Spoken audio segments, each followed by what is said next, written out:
Hey guys, welcome back to the channel. We all know that loans and debts are always considered to be associated with poor people, but according to statistics, rich people tend to take more loans. So today in this video, we will talk about why rich people take the biggest loans, assets versus liabilities. But before that, make sure to like, comment, subscribe to the channel, and turn on the post notification bell icon to get all the videos on the go. So without any further ado, let's get straight to the video.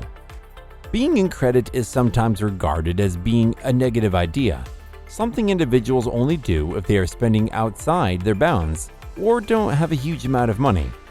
Only when the return on investment of the mortgage is large and the danger level of the transaction is minimal does it sound right to borrow more money for an investment, also referred to as investing alone.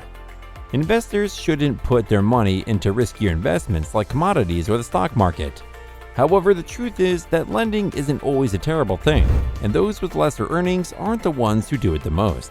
Actually, according to statistics from the Federal Reserve, those with wealth borrow significantly more than those with the lowest incomes in the nation.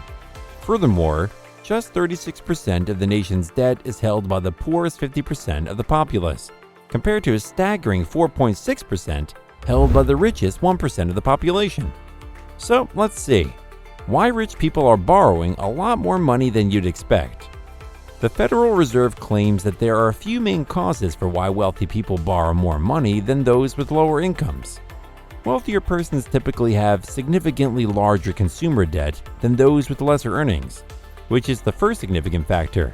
Additionally, they are more likely to purchase a property because they have a better chance of receiving mortgage loan approval. People with lower income who cannot afford to purchase a home or who are denied a mortgage will not have consumer debt.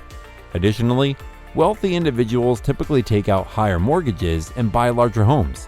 This is because they can reap the benefits of the standard deduction, which in essence finances their property purchase by the government, subsidizing a portion of their interest costs through tax benefits. Although people with lower incomes can also take advantage of the deduction, you must itemize to do so. However, because of the high standard deduction, itemizing is frequently unnecessary unless you are incredibly rich and have a plethora of different deductions to allege. Because owning a property increases one's combined wealth, wealthy Americans typically profit from taking out loans. As they reduce their loan balance, they build equity in the property, and as property values rise, their wealth increases. Additionally, 2.1% of credit facilities, which comprise liabilities, are held by the richest 1% of Americans. Rich Americans sometimes charge large amounts to their cardholders to gain incentives, but they also tend to pay off their accounts in full before paying credit card interest. Even when these sums are paid in full, they continue to appear in affluent people's remaining balance credit, since card providers may report a debt before it is fully paid. The research demonstrates that although wealthy Americans loan a lot, they do so strategically and use debt as a weapon. They typically receive credit card points for their lending in the context of a loan and tax deductions for their lending, and they don't pay much interest since they pay off their card bills in full because loans typically have a loose monetary policy. With a mortgage, people are also borrowing money to make payments that will normally increase their combined wealth. The excellent thing is that most people have access to credit like millionaires. Instead of depending on increased customer loans to cover costs or pointless expenditures, the secret is to use borrowing as a weapon to strategically enhance their finances. Even though this can be more difficult stated than done, it is feasible for members to succeed by living within their means and researching the different kinds of loans that are inexpensive and simple to qualify for.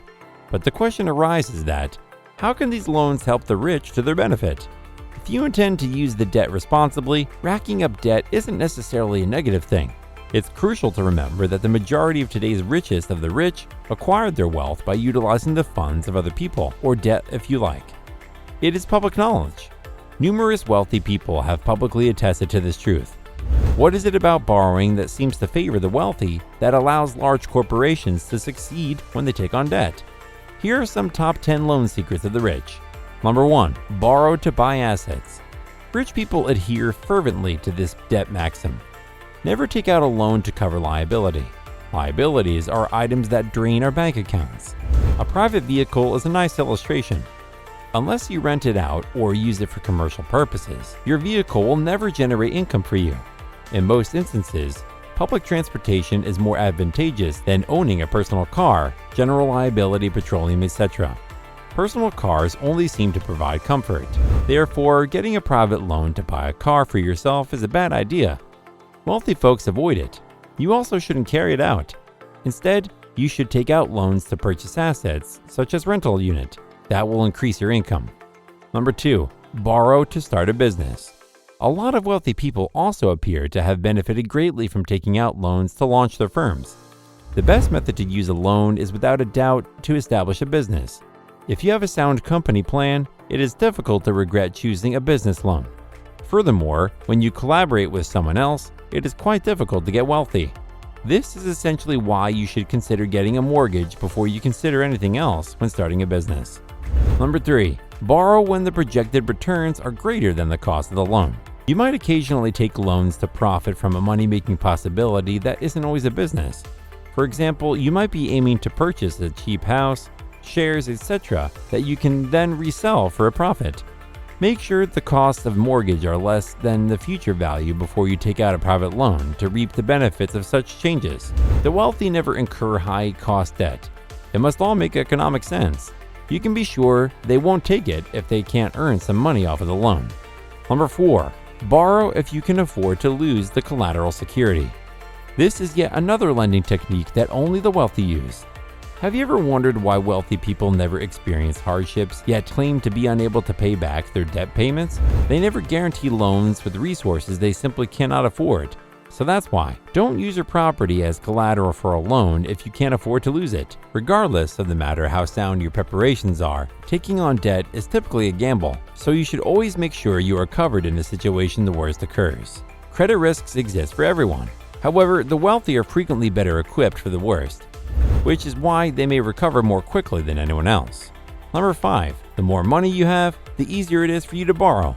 Additionally, you should be aware that access to loans is easier for the wealthy than for everyone else. Therefore, increase your net worth to have unrestricted access to loans. Being wealthy makes borrowing simpler because you have more assets, which means a lesser risk for creditors. The wealthy continue to get richer for this cause, and the poor find it difficult to become wealthy.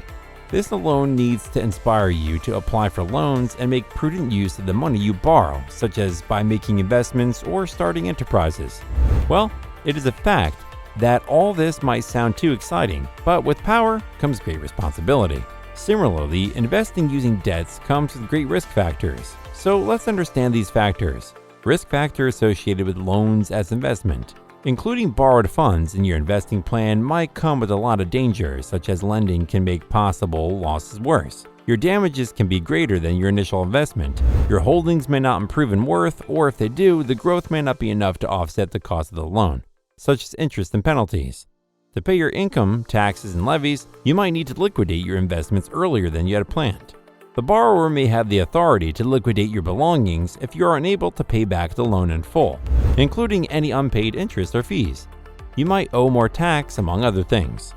If we consider the amount of risk is involved with the loan-based investment strategy, it's critical to think carefully to make any further decisions. The perfect solution to this problem is to consult a professional expert in this field and consider his advice. Regardless of how economical the borrowing is, it's crucial to avoid taking on more than you can easily afford to repay. There's always risk involved when taking on debt, but if it is properly handled, effective debt can eventually help you increase your income. Well, that was it, and now it's time for me to end up my video. Please like, comment, and subscribe to the channel, and don't forget to click the notification bell icon to receive fast notifications of all my new uploads. We will meet again in the next video. Next time, stay and thanks for watching.